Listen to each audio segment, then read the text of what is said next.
Ladies and gentlemen, please be seated. What is this?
Director General Guy Ryder, Secretary General of the Conference, Honorable Ministers, Excellencies, distinguished delegates, ladies and gentlemen.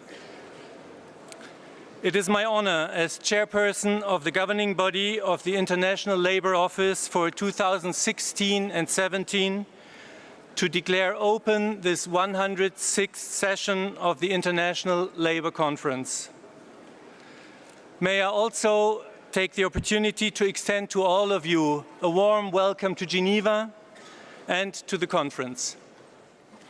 I have no doubt that this year's session will live up to the expectations and trust that have been placed in it. Without further ado, let us move to the first item on our agenda of this morning, under which the conference is called on to elect its president. I give the floor to the chairperson of the government group, His Excellency Ambassador Jorge Lomonaco of Mexico, who will put forward the nomination. Sir, you have the floor.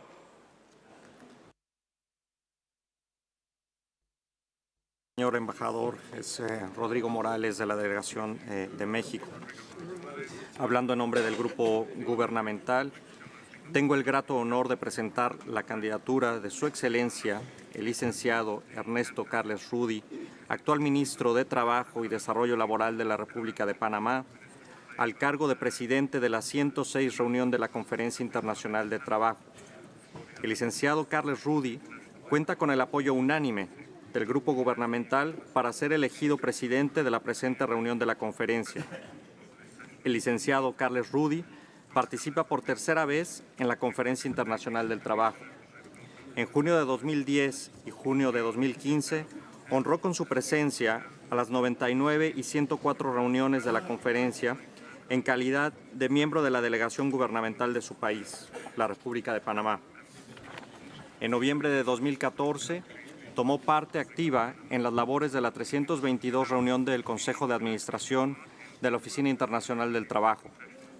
El licenciado Carles Rudy ha participado asimismo como expositor, panelista y miembro de delegaciones gubernamentales en múltiples conferencias y reuniones internacionales de alto nivel relacionadas con la temática laboral y económica.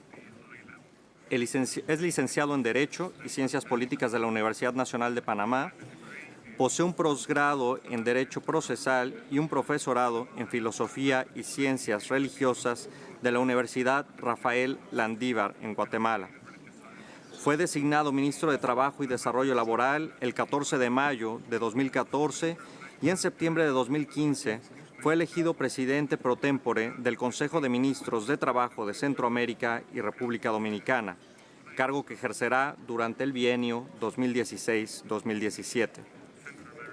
Puesto que en su carrera política se ha destacado por su capacidad de diálogo y mediación en la solución de conflictos laborales, además de haber participado en el desarrollo y ejecución de políticas públicas para promover y garantizar la paz social, el grupo gubernamental confía plenamente en que el ministro sabrá llevar a buen puerto las labores de la conferencia.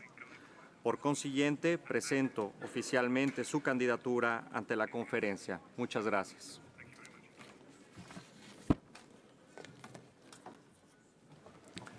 Thank you, Ambassador. May I look to the Employers Group Chairperson, Mr. Rones, to see if his group is in agreement with this nomination and seconds it. Thank you, Mr. Chair. The Employers Group supports warmly the candidacy presented by the Government Group. Thank you so much. Thank you. I now look to Mr. Luc Kortebeck, Chairperson of the Workers Group, to see if the workers are in agreement and likewise support the proposal. For the workers, we fully support the candidature of Minister Carles for President of the Conference. Thank you. The nomination put forward with the unanimous support of the Government Group by Ambassador Le Monaco has met with the agreement of the employer and worker groups. Are there any other proposals? I see none. I therefore have great pleasure in declaring Mr. Luis Ernesto Carles Rudy, Minister of Labor and Professional Development of Panama, President of the 106th session of the International Labour Conference. I offer him my warmest congratulations and invite him to come up to the podium to take the chair.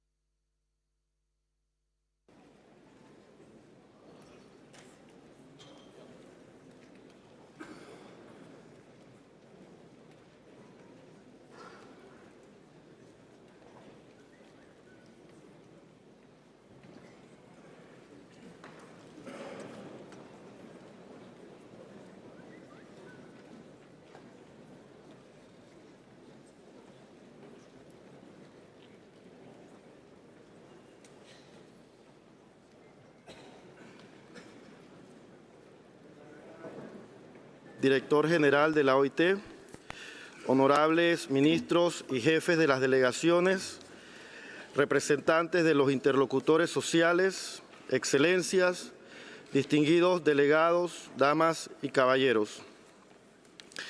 Es un honor para el Gobierno de Panamá haber sido elegido presidente de esta 106 Conferencia Internacional del Trabajo y para mí un orgullo representarlo. Deseo expresar mi agradecimiento a todos los delegados de esta conferencia por esta distinción y responsabilidad. especialmente al Grupo de las Américas por su propuesta y apoyo, al sector gubernamental por la postulación oficial ante la Conferencia, así como al Grupo de Empleadores y al Grupo de Trabajadores por su respaldo. Con su ayuda, espero cumplir con mis responsabilidades conforme al reglamento para conducir con éxito nuestros debates y acuerdos.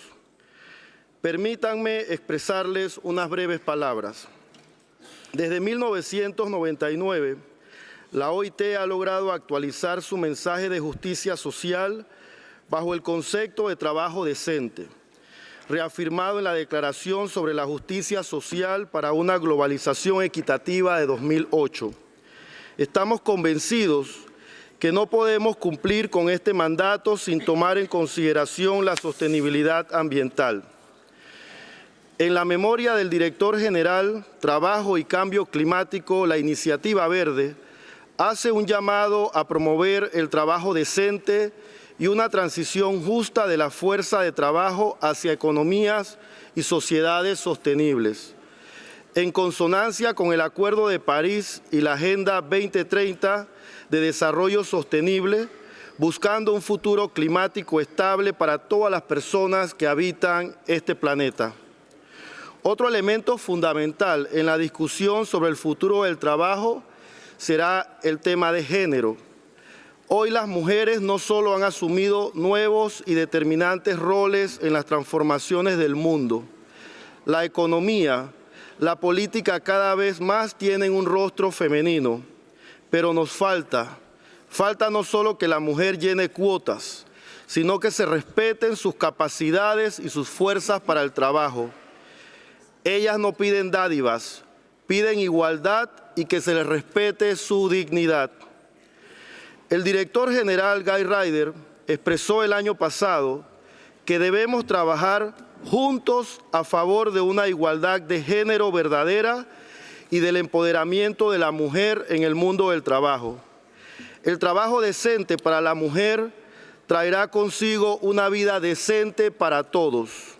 Y en este sentido, creemos que es momento de hablar de la igualdad salarial, igual trabajo por igual salario.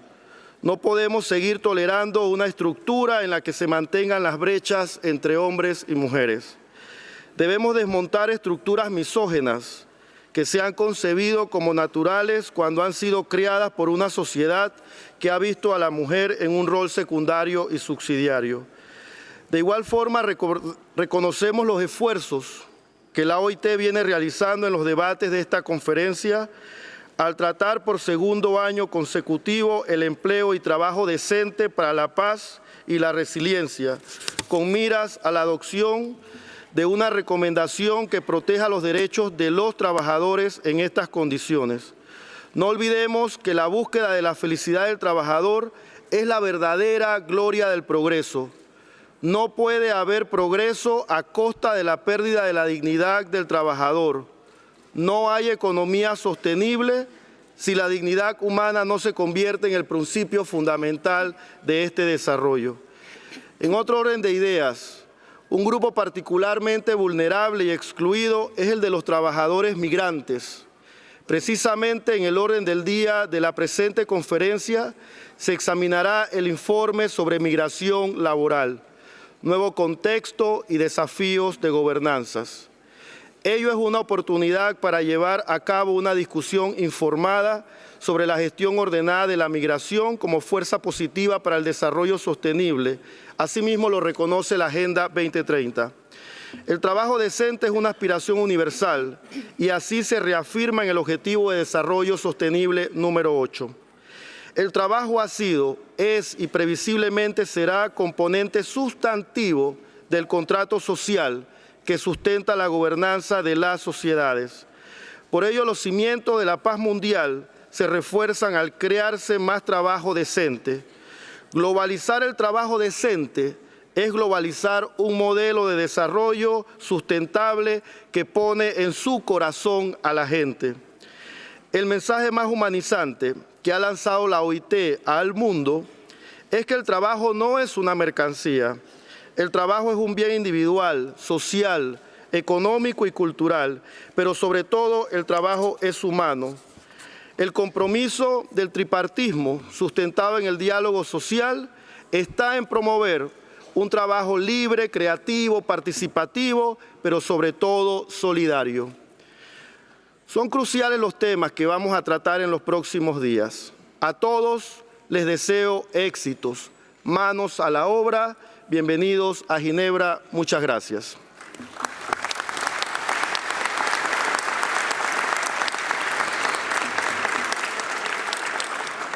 Conforme es de su conocimiento, Su Excelencia el señor Tabaré Vázquez, presidente de la República Oriental del Uruguay, honrará a la conferencia mediante su presencia en esta sesión de apertura.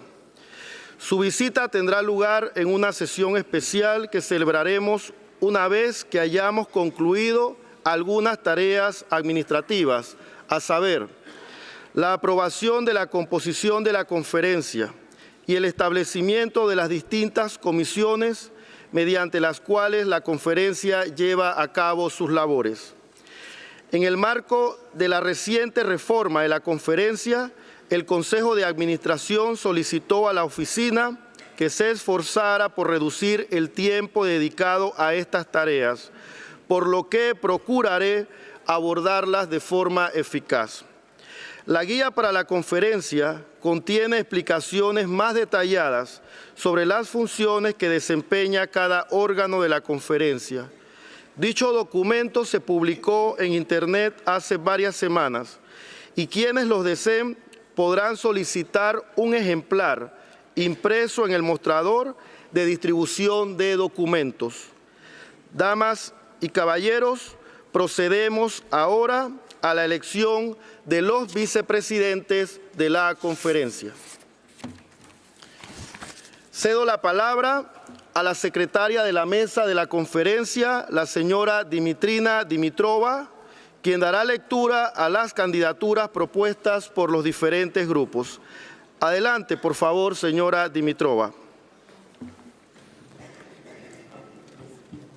Muchas gracias, señor presidente. The nominations to the posts of the three vice presidents of the conference are as follows. Government Group, Mrs. Sajam Majali of Jordan.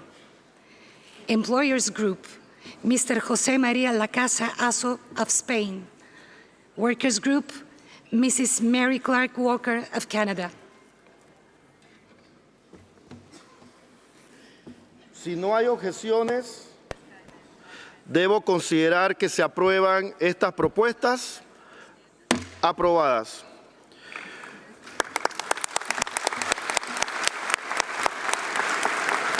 Muchas gracias. Tengo el honor de invitar a los demás miembros de la mesa a que ocupen su lugar en el estrado.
Pasemos ahora a las designaciones de los miembros de las mesas de los grupos, los cuales evidentemente han procedido a estas designaciones de forma autónoma.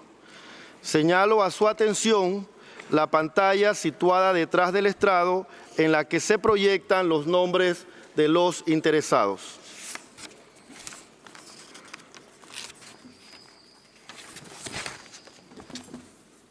Continuamos.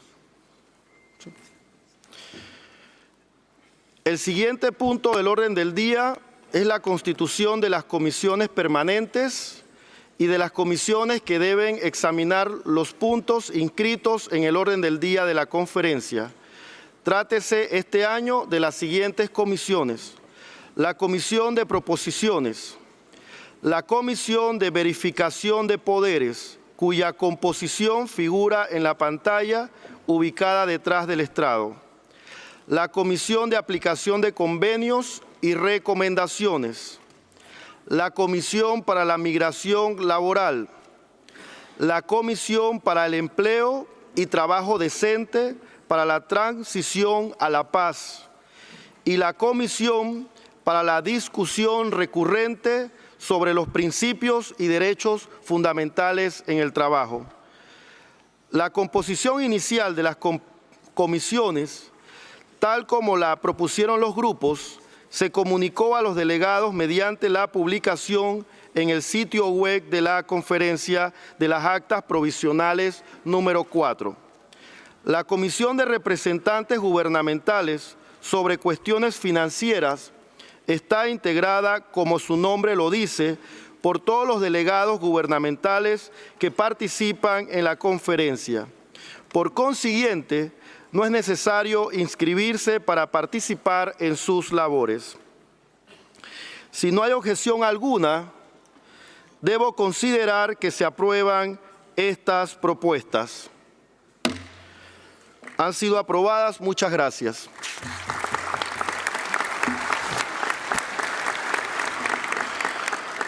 La siguiente cuestión respecto de la cual la conferencia debe pronunciarse es la propuesta relativa al examen del punto 7 del orden del día, a saber, la derogación de los convenios número 4, 15, 28, 41, 60 y 67.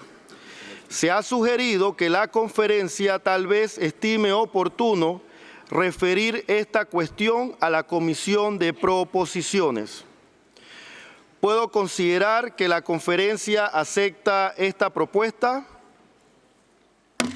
Ha sido aceptada. Me remito a recordarles que la Comisión de Proposiciones se reunirá en la sala número 12 inmediatamente después de la sesión plenaria especial en la que Su Excelencia el señor Tabaré Vázquez, presidente de la República Oriental de Uruguay, se dirigirá a esta asamblea. Pasemos ahora al punto del orden del día relativo a la suspensión de la aplicación de determinadas disposiciones del reglamento de la Conferencia Internacional del Trabajo. El propósito de la suspensión es permitir en la presente reunión, a la espera de la enmienda del reglamento de la conferencia, la ejecución de los diversos cambios que se propone introducir en el formato de la presente reunión de la conferencia con el fin de mejorar su funcionamiento y en particular en lo que respecta a su menor duración. Algunas de las suspensiones corresponden a las labores de la plenaria y otras a los trabajos de las comisiones. En su reunión de marzo del año en curso, el Consejo de Administración tomó nota de la primera serie de enmienda al reglamento de la conferencia con objeto de que se pusiera a prueba a título experimental en la presente reunión, mediante la suspensión de las correspondientes disposiciones. Cúmpleme recordar que las suspensiones han sido publicadas en Internet en actas provisionales número 2. Quienes así lo deseen podrán solicitar ejemplares impresos de ese documento en el mostrador de distribución. Debo considerar que la conferencia desea proceder con la suspensión de las disposiciones del reglamento conforme a lo dispuesto en el acta provisional número 2 y para los fines descritos en este documento. Ha sido acordado. Muchísimas gracias. Procederemos ahora a la delegación de poderes en la mesa de la conferencia. De acuerdo con el programa previsto, la conferencia no volverá a reunirse en sesión hasta el miércoles 7 de junio. Por consiguiente, si la conferencia estuviera de acuerdo, los miembros de la mesa de la conferencia desempeñarán las tareas cotidianas relativas a la organización de la conferencia durante este intervalo. De no haber objeciones, debo considerar que la conferencia acepta esta delegación de poderes. Ha sido aceptada. Muchísimas gracias por su confianza. Habiendo finalizado las cuestiones administrativas y procedimentales necesarias para el establecimiento de los órganos de la conferencia, podemos abordar ahora las cuestiones de fondo. Tengo el grato honor de conceder la palabra al director general de la Oficina Internacional del Trabajo, el señor Guy Ryder, quien presentará a esta asamblea tanto su visión de las labores que desempeñará la presente reunión de la conferencia durante las próximas 2 semanas, como su memoria titulada Trabajo y Cambio Climático, la Iniciativa Verde, y el anexo a este documento relativo a la situación de los trabajadores en los territorios árabes ocupados. Señor Guy Ryder, tiene usted la palabra.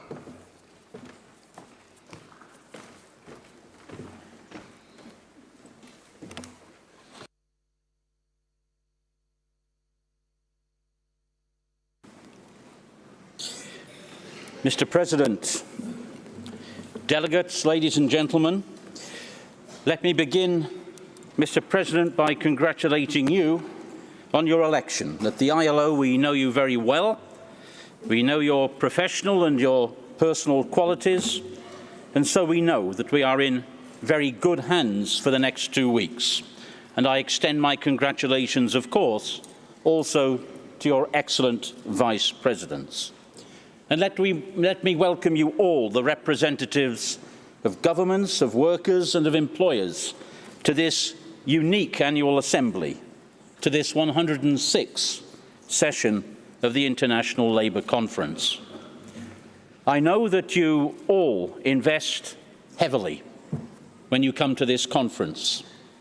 You invest your time, your resources, your energy, and not least your commitment.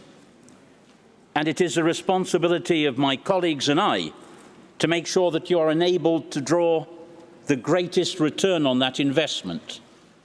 We will be called upon to accomplish our work in considerably shorter time than was previously the case. And so documentation and working arrangements in this reformed conference format are all designed to help you do that. Moreover, our governing body has been assiduous and I would say manifestly successful in setting conference agenda which are relevant and of real topical importance to the world of work. An agenda which matters to you, an agenda which makes it worth your time coming to Geneva. President, last year, as you have said, we began the job of revising recommendation number 71 and framing a new one on employment and decent work for peace and resilience. And it is for this session to complete that task. Now, the first discussion was not easy, but great progress was made, not least in establishing a better understanding of the issues which remain to be resolved. And I think that debate reminded us that while so much has changed since 1944, when Recommendation 71 was adopted, nowhere more than in the prevention and recovery from conflict, disaster and crisis is the permanent dependence of peace on social justice so obvious. So this is core ILO business, and the adoption of a new recommendation next week will be enormously significant for its achievement. Equally, governance of labour migration is both the constitutional responsibility of the ILO and at the top of the international policy agenda, with the adoption of a global compact before the UN General Assembly next year. It is, I think, a central paradox of today's world of work that at the same time that the economic and the development case for migration has never been stronger, the social and political obstacles seem to be growing ever higher. Now, the reasons for this are complex, and the policy challenges of migration are real. But one thing we can say, I think, with confidence, and it is that shortcomings in the governance of migration are one of the central reasons for that paradox. They fuel the apprehension of local populations. They threaten the rights of migrant workers and their families. They leave them open to abuse, and they stand in the way of the fair sharing of the real benefits of migration for all involved. And so they constitute a major global decent work deficit. Nobody, I think, can envisage a future of work without migration, or indeed would want to.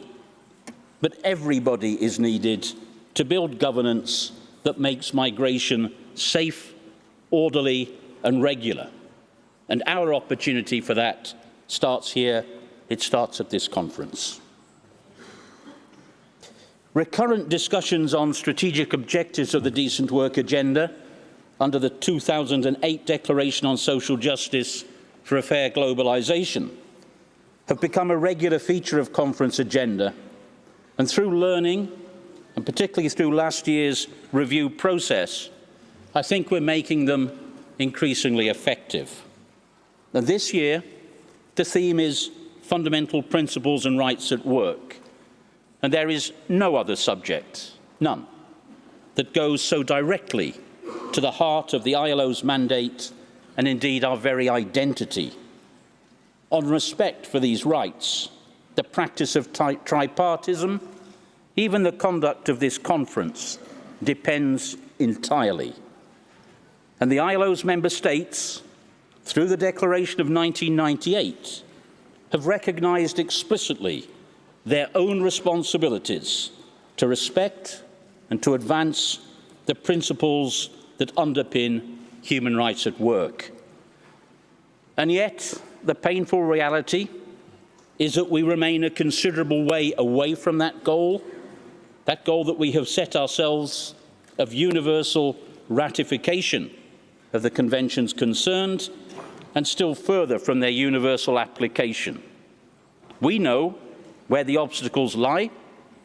We are familiar with the arguments advanced to explain and to justify situations which can have no reasonable explanation, no justification. And so I hope that it will be with a real sense of intolerance of the intolerable that this debate will re-dynamize political commitment and practical action to put an end to those abuses that simply have no place in our world of work.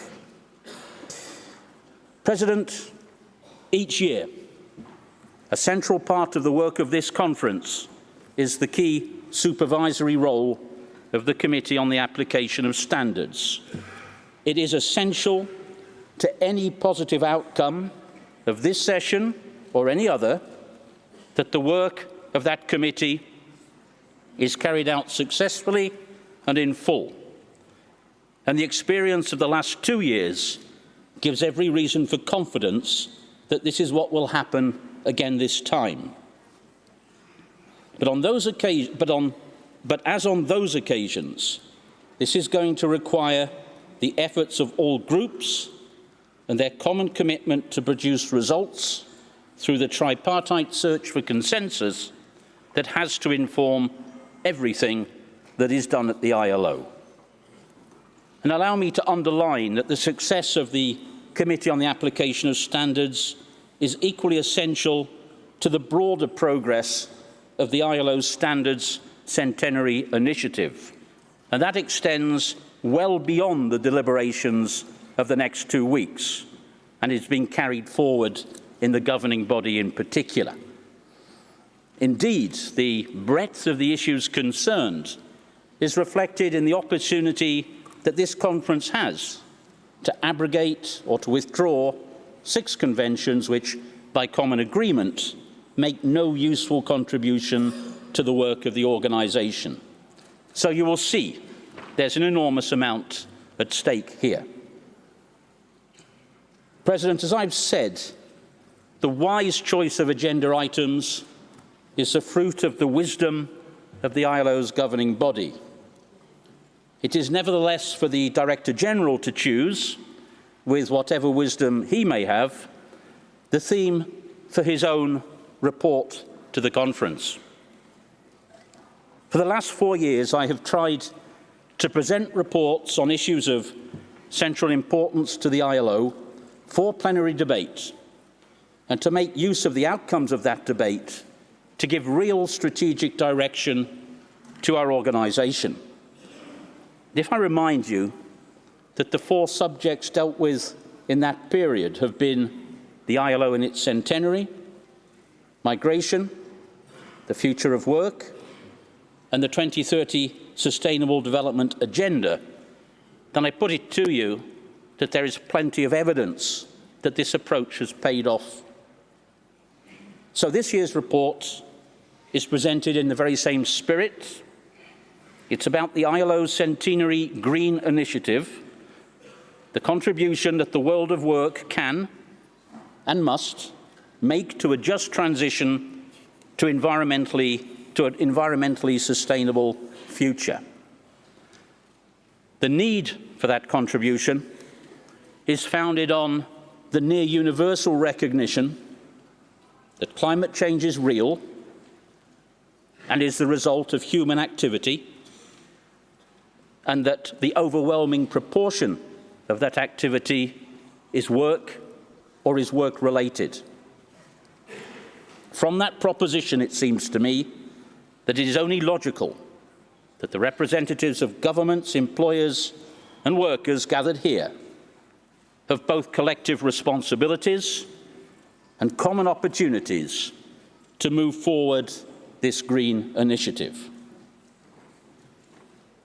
The political conditions for that have been provided by the success that we have already recorded over a remarkably short space of time in overcoming the idea, long prevalent, deeply rooted, that a choice had to be made between job creation, growth and development on the one hand, and protection of the planet on the other.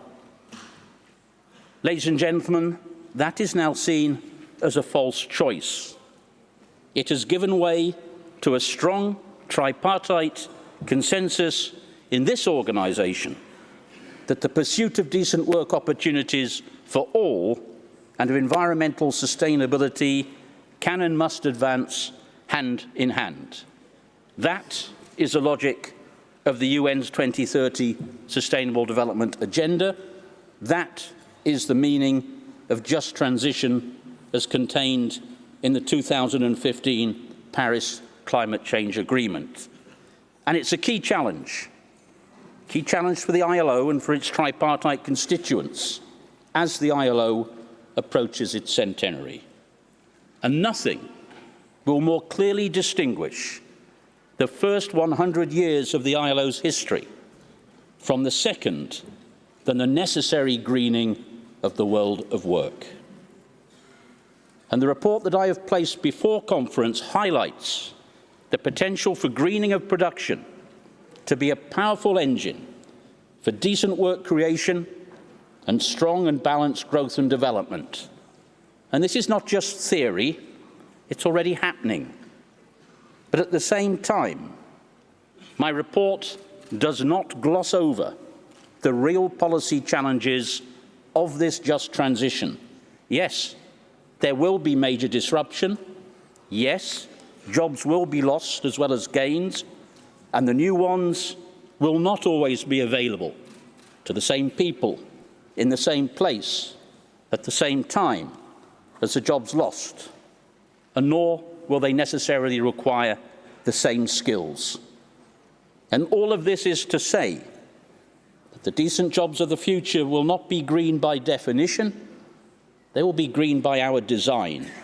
We need the right policies to make transition happen and to make it just.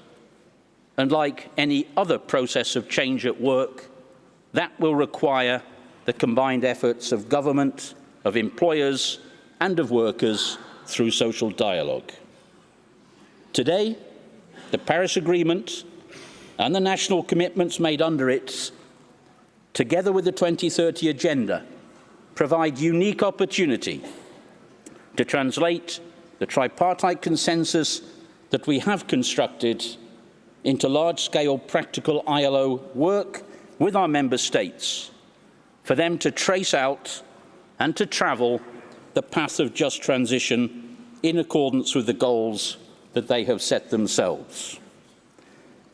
Mr. President, the appendix to the Director General's report, this time by virtue of conference mandate, deals once more with the situation of workers of the occupied Arab territories. As always, the report has been prepared with care and impartiality and draws your attention to a situation which, I am convinced, would benefit from intensified technical inputs from the ILO. And I ask all of you to help us to frame and deliver those inputs. I therefore look forward to hearing your views on my report and its annex, and would only add that the programme and budget proposals for 2018-2019 before the conference for adoption would also make just transition to environmental sustainability a new fourth cross-cutting policy driver for all areas of ILO work. President, in this regard, of course, equality, and most notably gender equality, has been such a cross-cutting theme for the ILO for many years now. And the ILO has a considerable record of achievement in that time. And yet the fact is that we still have a very long way to go to full equality, and the reality is that progress in that direction is unacceptably slow. And it's for that reason, and in the conviction that we need innovative approaches, rather than just doing more of the same, that the ILO has launched its Women at Work Centenary Initiative and has decided to dedicate this year's World of Work Summit, it will be on the 15th of June, to this issue of gender equality. And let me say that we are truly delighted that this event will be honoured by the participation of 3 women who are each the presidents of their countries. President Devi Bhandari of Nepal, Marie-Louise Colera Preca of Malta, and President Gurib Fakim of Mauritius. Who better can speak to with both authority and experience on the key challenges of equality? I think this is going to be a unique moment, a high point of our conference, as will be the visit of His Excellency Dr. Tabaré Vázquez, President of Uruguay, who we will welcome to this podium in a few minutes. Mr. President, for the representatives of the ILO's tripartite constituents from all regions of the world, it is of course self-evident that this conference does not take place in a vacuum, but in a global world of work context which confronts all of us with enormous challenges and combines a great divergence of national experiences. It is the ILO's task to understand the complexities and the transformative changes within which all of you are working and to respond effectively to the needs arising from them. The ILO programme and budget proposals for the next biennium, which are before the conference, are the result of intense tripartite discussion, and they constitute our response to these challenges. That programme is, I believe, a coherent, focused, practical and relevant agenda of action to advance the decent work agenda. It strengthens ILO capacities through the redeployment of resources from back office administration to frontline work through efficiency gains in a zero real growth setting. And I want to urge conference to adopt it. And this programme will also constitute the first phase of the implementation of the ILO Strategic Plan 2018-2021, which contains Vision ILO 2021, the culmination of continued improvement in the organisation, which we are pursuing vigorously on the basis of the gains which have already been harvested from the rigorous and demanding process of reform of recent years. And let me take advantage to reassure conference of our determination to travel that road of ongoing improvement all the way to its logical conclusion. And along the way, we will of course celebrate the ILO centenary in 2019. And many of you have participated in previous conference discussion of how we will do that, and you know that the ILO's Future of Work initiative stands at the centrepiece of our activities. So let me thank all the member states, now 110 of them, who have undertaken national Future of Work dialogues, which have been the first stage of our Future of Work initiative. In the near future, we will move on to the second stage with the launching of the High-Level Global Commission on the Future of Work.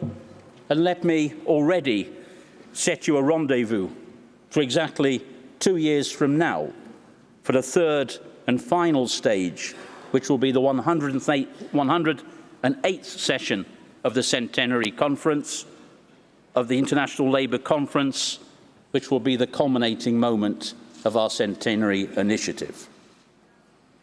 Mr. President, delegates, as we look forward to that moment, our centenary, now not so distant, it's important that we focus on the continuity of purpose that has given unchanging reason to the work of the ILO for nearly 100 years. Years during which the world of work has been transformed beyond recognition.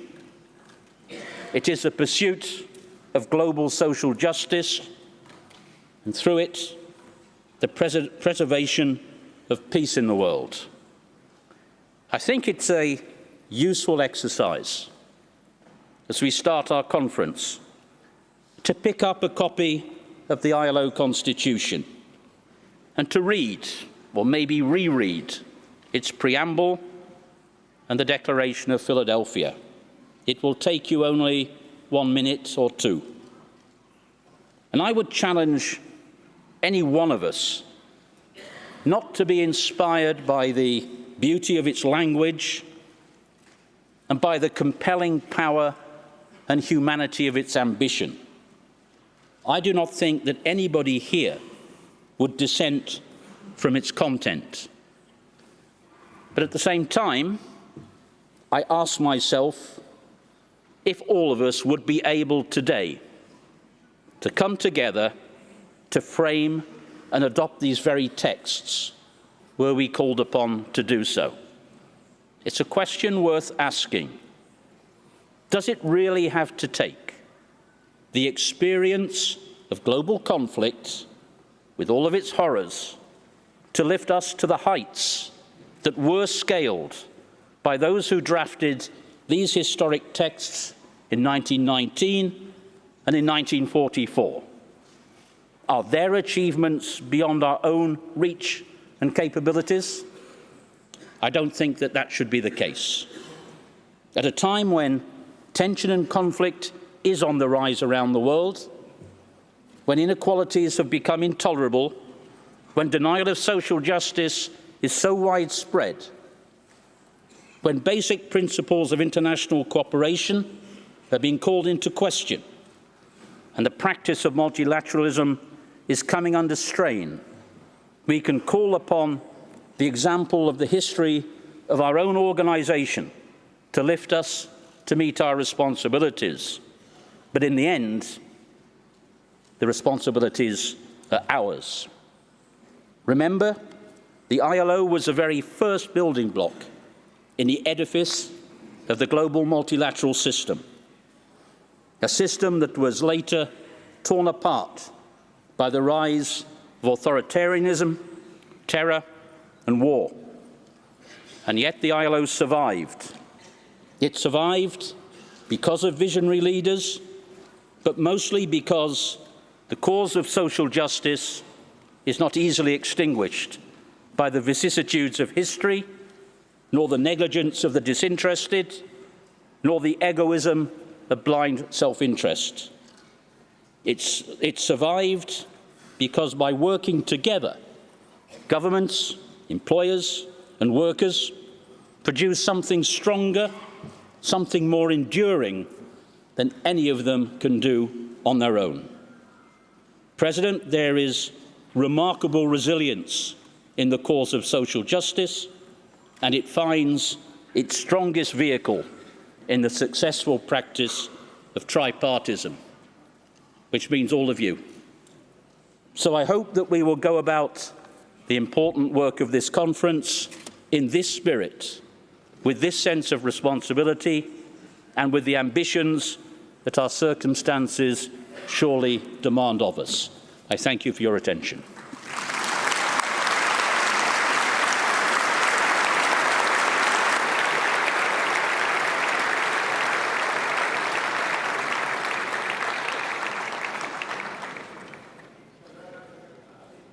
Muchas gracias, señor Director General, por esta clara descripción de la labor que hemos de desempeñar y por la presentación de su memoria. Su perspectiva sobre este tema de suma pertinencia y actualidad orientará la labor de los tres grupos durante los próximos días. Tengo ahora el honor de conceder la palabra al presidente del Consejo de Administración para el periodo 2016-2017, Su Excelencia el embajador Ulrich Seidenberger de la República Federal de Alemania, quien presentará su informe sobre las actividades del Consejo de Administración a lo largo de su mandato de un año. Cúmpleme recordar que dicho informe figura en el documento titulado Actas Provisionales número 1, que se publicó en Internet hace días. Señor embajador, tiene usted la palabra.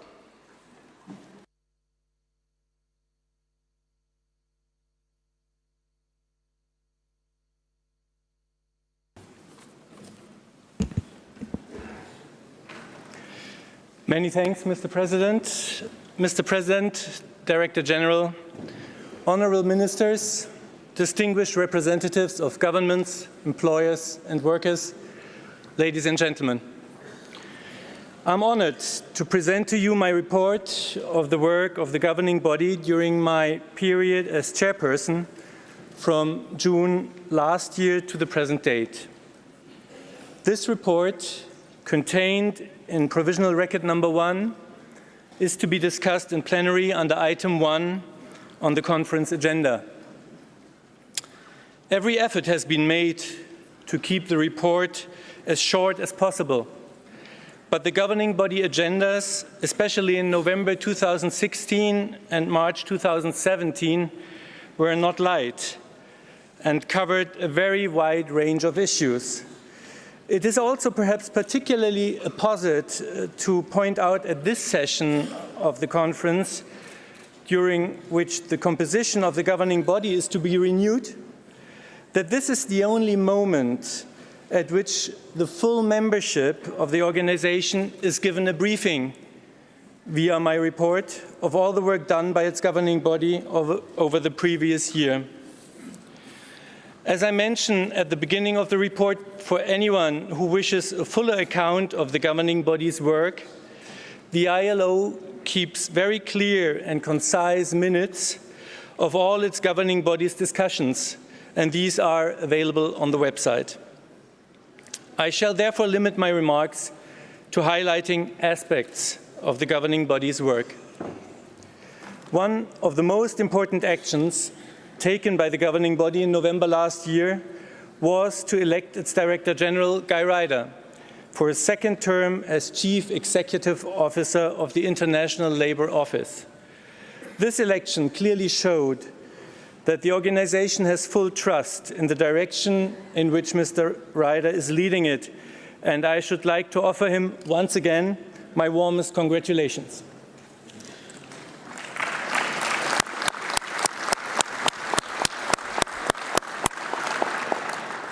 In its supervisory capacity, the governing body has followed up on a number of complaints made against governments under Article 26 of the ILO Constitution for non-respect of ratified conventions. Quite full details are given in my report. These are understandably difficult issues, but I wish to recall a remark made by the Director General in this connection. While acknowledging that governments subjected to an Article 26 scrutiny might perceive the procedure as a threat, the Director General pointed out that in his experience, every Article 26 complaint carried out in a spirit of cooperation and transparency had been effective, had improved the situation, helped to resolve issues concerned, and ultimately improved the relations between the governments in question and our organization. The governing body has made progress in each Article 26 case it examined, and in one instance has closed the procedure initiated. I believe that measured, balanced, and wise decisions have been taken in each instance, and for this we must thank social dialogue and tripartism. Article 26 complaints are, of course, among the supervisory mechanisms of the ILO, along with the Committee of Experts, the Committee on the Application of Standards, and the Committee on Freedom of Association.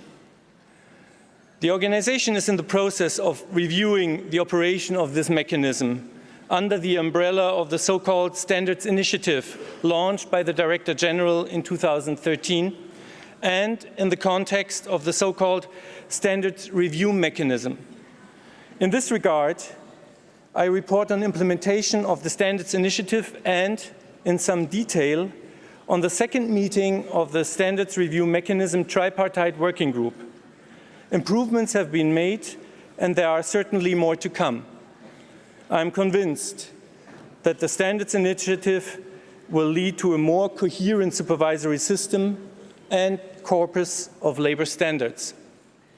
Next to its supervisory role, the governing body played its governance role, effectively following up on many conference decisions, not only from last year's conference, but from 2015's session as well. It also kept abreast of issues that have been ongoing for many years, following through on its own decisions from earlier sessions. In all instances, the discussions, which were sometimes difficult, resulted in decisions and guidance that will clarify the office's action. I'm thinking in particular of the follow-up to the resolution stemming from the evaluation of the impact of the Social Justice Declaration, and that addressing decent work in global supply chains, but also of the direction given to office action in relation to outcome 3, that is extending social protection floors, outcome 4, promoting sustainable enterprises, outcome 5, decent work in rural economy, and outcome 6, formalization of the informal economy. All were reviewed over the past year, as were many other examples that I cover in my report. The adoption of its draft program and budget is, of course, an important moment in the life of any organization. I do not wish to preempt any discussion that may take place here at the conference of the Director General's proposed program and budget for 2018 and 19, but I will simply say that Zero Real Growth budget was well received by the members of the governing body who gave it their full backing.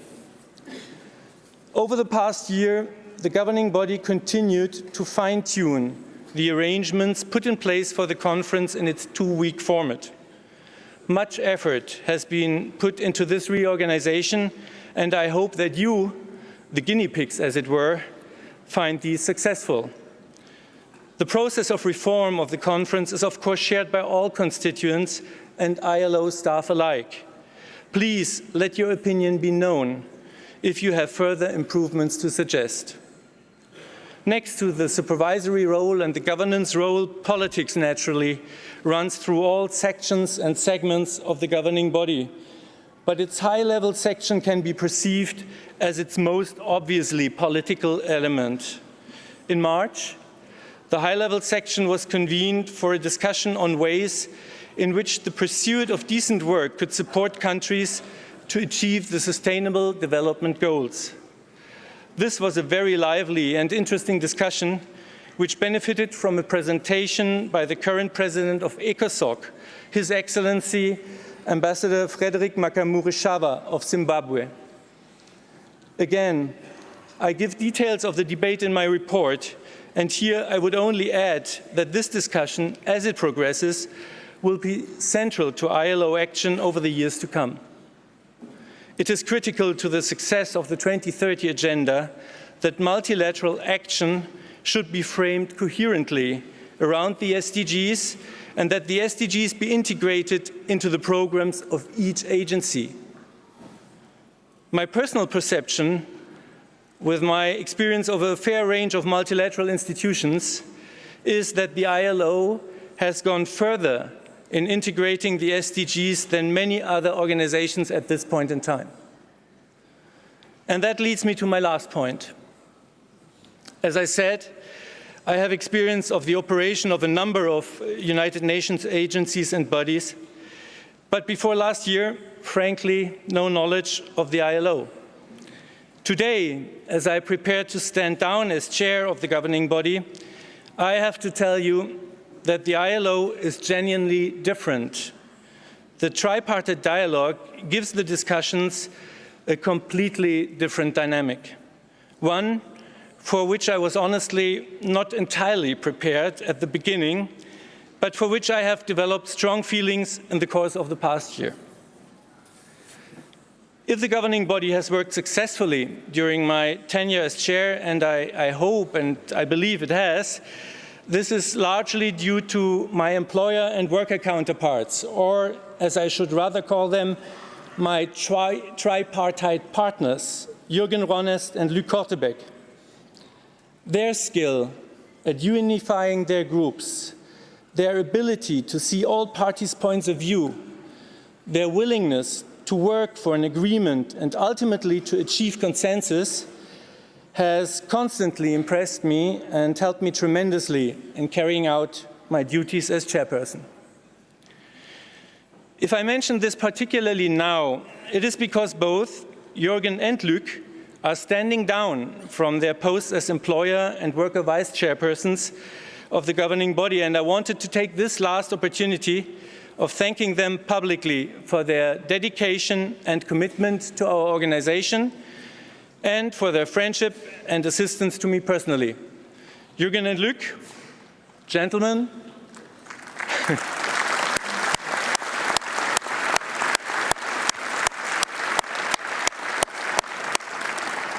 Once again, it has indeed been a great pleasure and an honor to work with you. You have my warmest gratitude. Mr. President, in closing, I should like to thank the three groups, governments, employers and workers, and of course Director General Guy Ryder and his fantastic team for their strong support over the past year. Without them, I would not have been able to do the job. It has been an honor, both personally and for my country, Germany, to serve the ILO. With that, I humbly commend my report to the conference and wish all participants the greatest success in their work over the next 2 weeks. Thank you.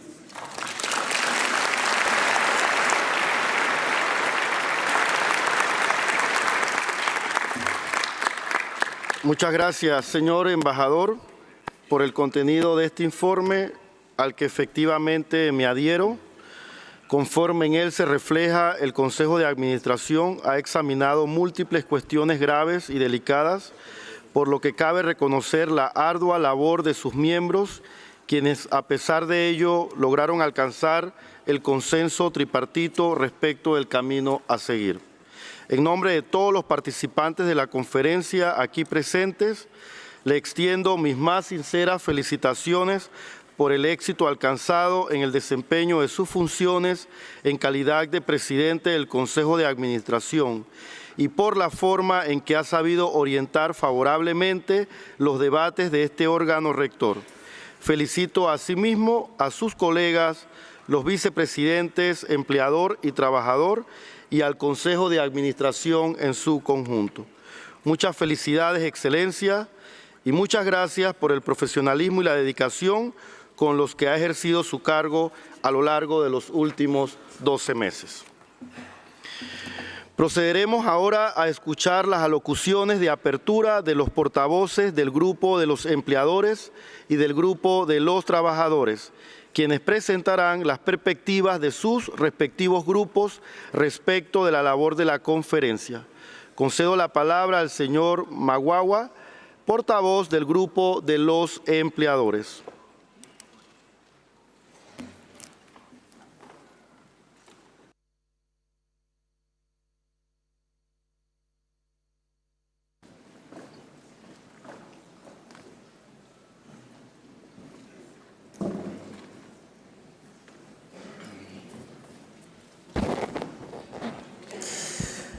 Thank you, Mr. President, DG, delegates, observers, guests, ladies and gentlemen, good afternoon. Allow me to begin by congratulating His Excellency, Mr. Luis Ernesto Carles Rudy, Minister of Labor of Panama, for your election as President of the 106th session of the International Labour Conference. On behalf of the Employers Group, I wish you the very best for the task ahead. We look forward to working with you as well as with the workers and the governments.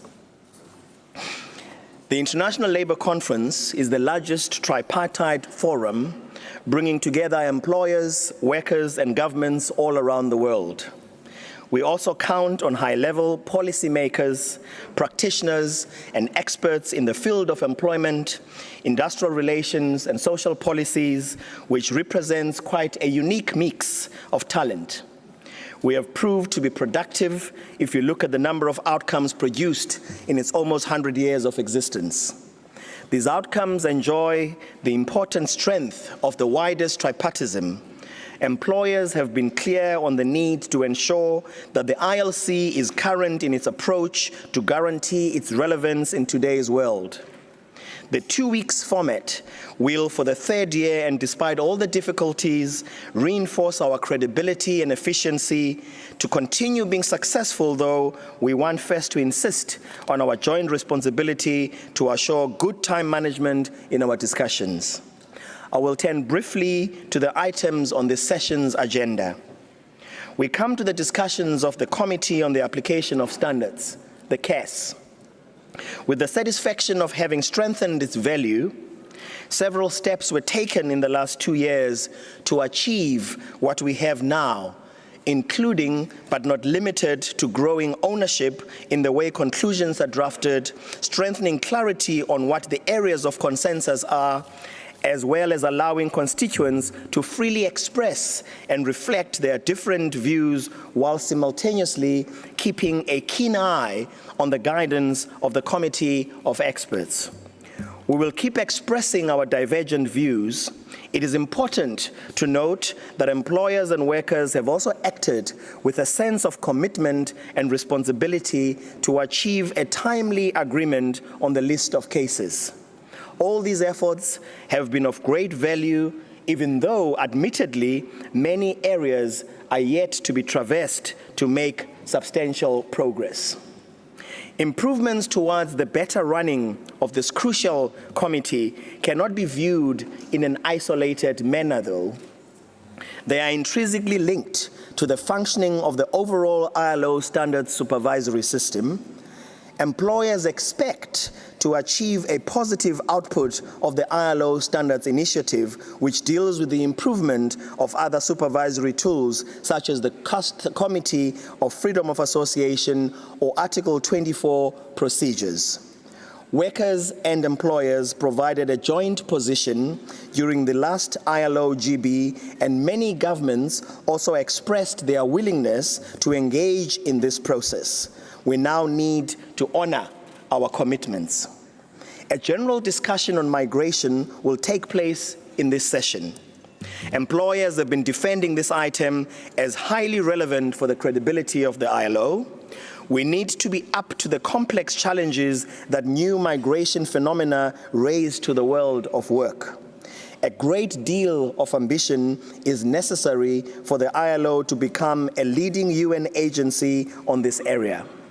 The traditional ILO rights-based approach, even if important, has proved to be limited.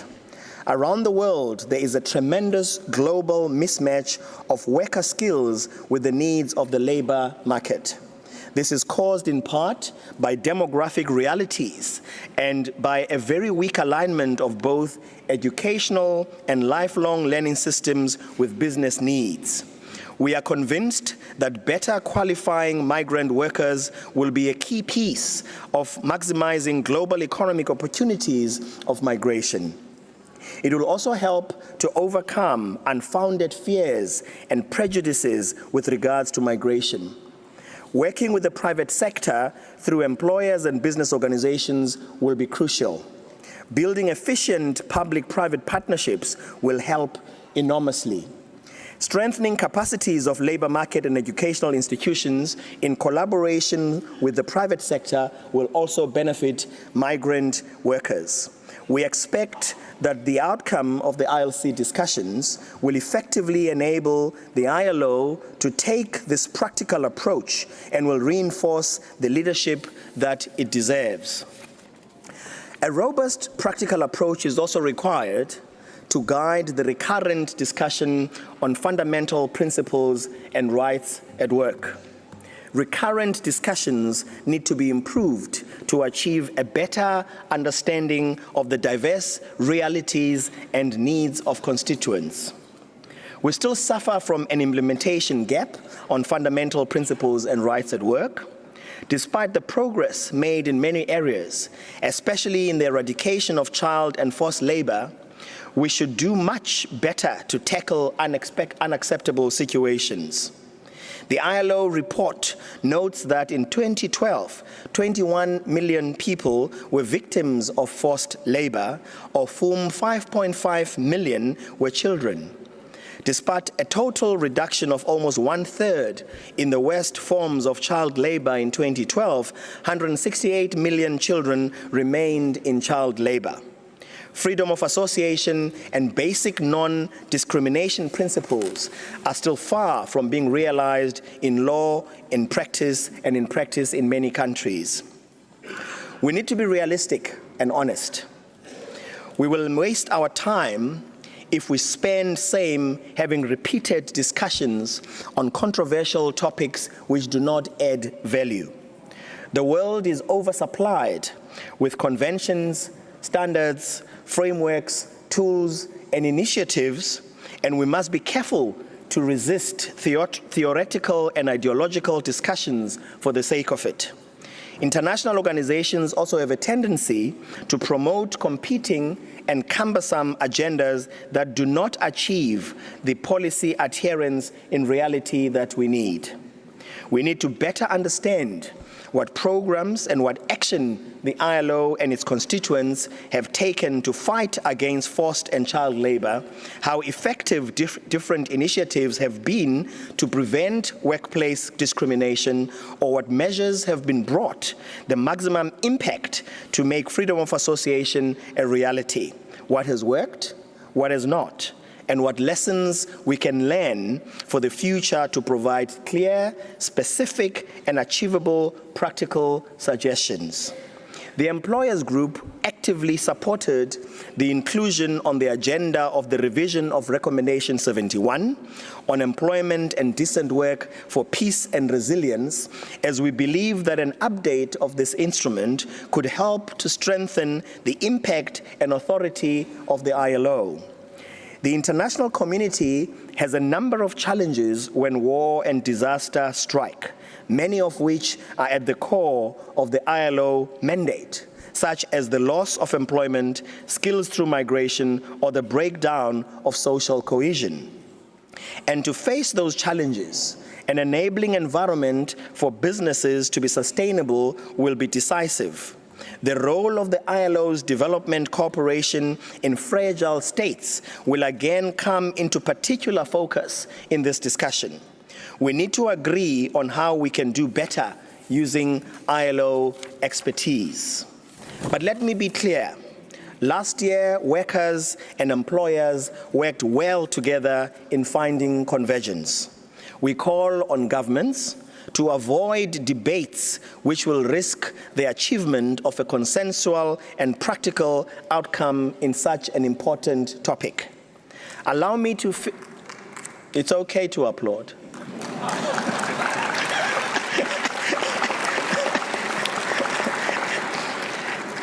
And thank you very much. Allow me to finish by briefly referring to the report submitted by the Director General. The Director General has given us useful input on the Green Initiative. We believe that the ILO could and must provide a unique contribution for a more sustainable environment.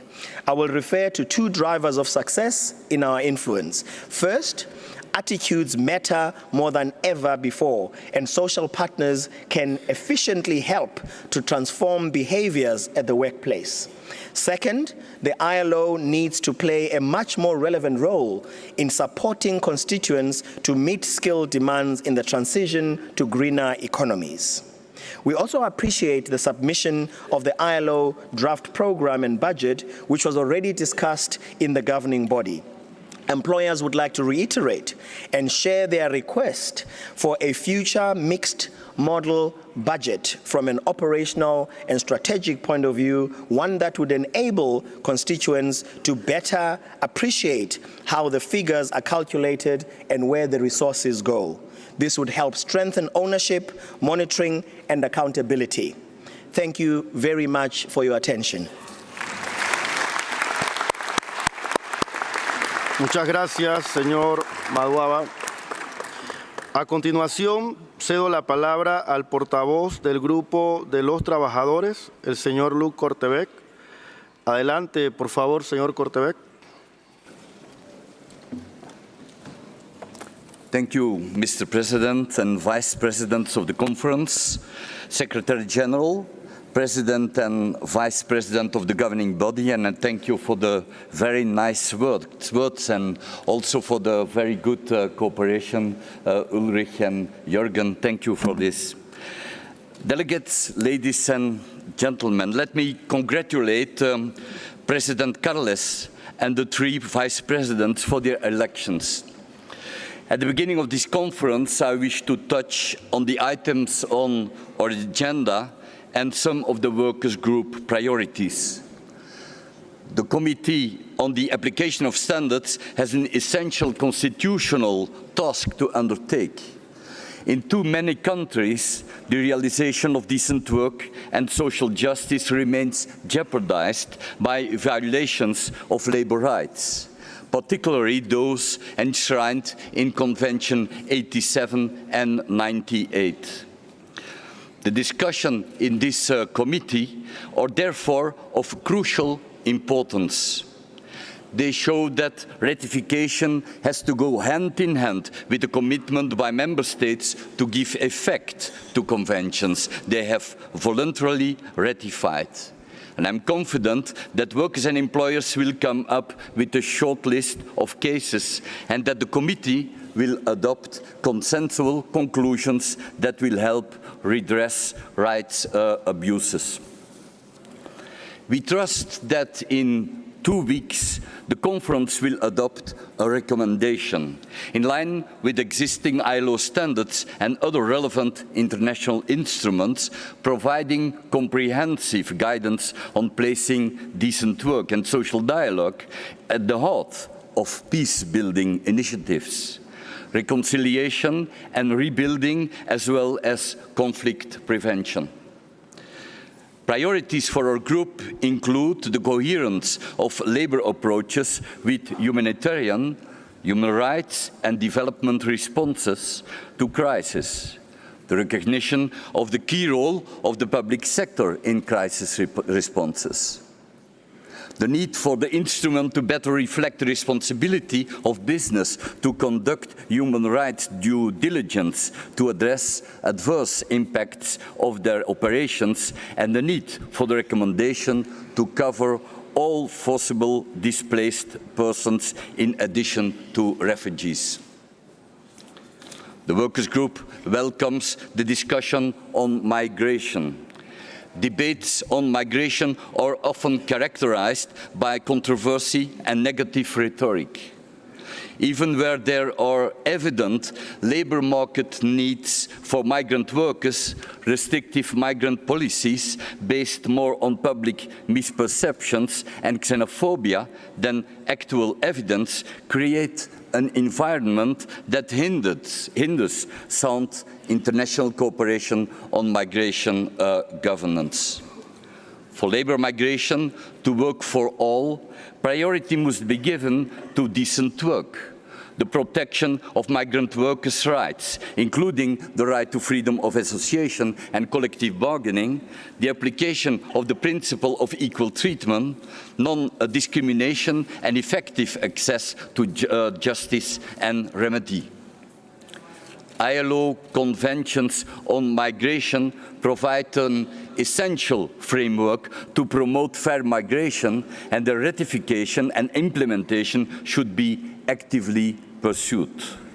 Increasingly, labor migration is being governed through bilateral and regional agreement processes.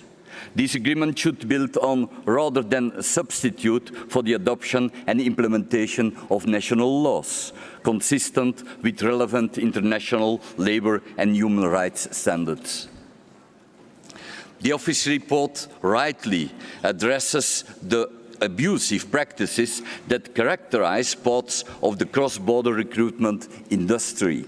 Effective regulation and monitoring of recruiters is necessary to prevent migrant workers from experiencing fraudulent and abusive conditions.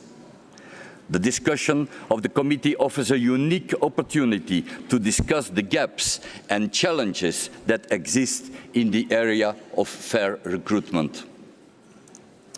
The recurrent discussion on fundamental principles and rights at work takes place in a challenging context. The denial of the fundamental principle and rights at work remains widespread, particularly freedom of association and collective bargaining. 50% of the world population lives in countries that have not ratified Convention 87 or Convention 98. Responses to the financial crisis have led to reduced coverage of collective bargaining, with priority being given to workplace collective bargaining at the expenses of industry and national bargaining. The discussion should lead to greater commitment by member states to achieve universal ratification of core conventions with time-bound targets in the lead-up to the ILO centenary. The ILO should step up its ratification campaign, including by ensuring that decent work country programs systematically include targets of ratification and implementation. Member States should commit to respect, promote and realize the fundamental principle and right at work as part of the implementation of the 2030 Development Agenda. They should also ensure the coordination and coherence of the positions they take at the ILO and in other organizations in order to promote these fundamental principles and rights at work. The ILO should take the lead in ensuring policy coherence with organizations of the multilateral system to ensure the respect for these rights, in line with the mandate provided by the Social Justice Declaration and the Philadelphia Declaration. In order to achieve an effective integrated strategy in the promotion of the fundamental principles and rights at work, greater focus should be given to the role of Convention 87 and 98 as enabling rights. We expect the committee to also reflect on a better use of the annual reviews debate in the governing body in order to increase ratification rates.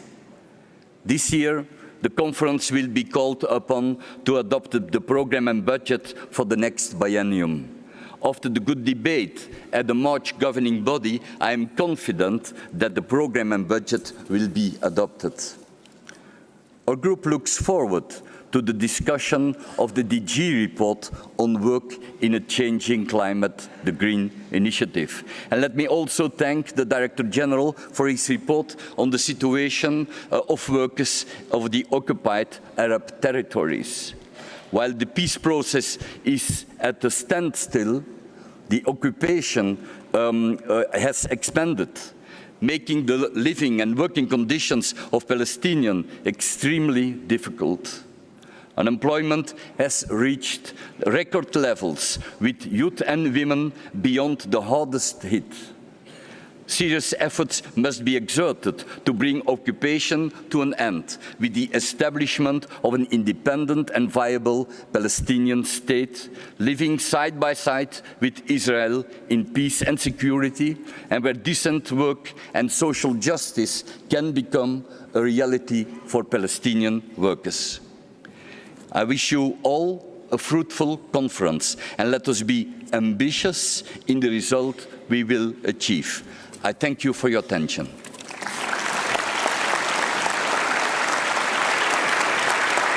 Muchas gracias, señor Kortebek. Con ello concluimos la apertura formal de la conferencia y el establecimiento de los distintos órganos que nos permitirán desempeñar nuestras labores a lo largo de las próximas 2 semanas. Procederé ahora a levantar la sesión. Les ruego que permanezcan en sus asientos, puesto que en unos instantes recibiremos a nuestro distinguido invitado, el presidente Tabaré Vázquez, de la República Oriental del Uruguay, quien dirigirá unas palabras a esta asamblea.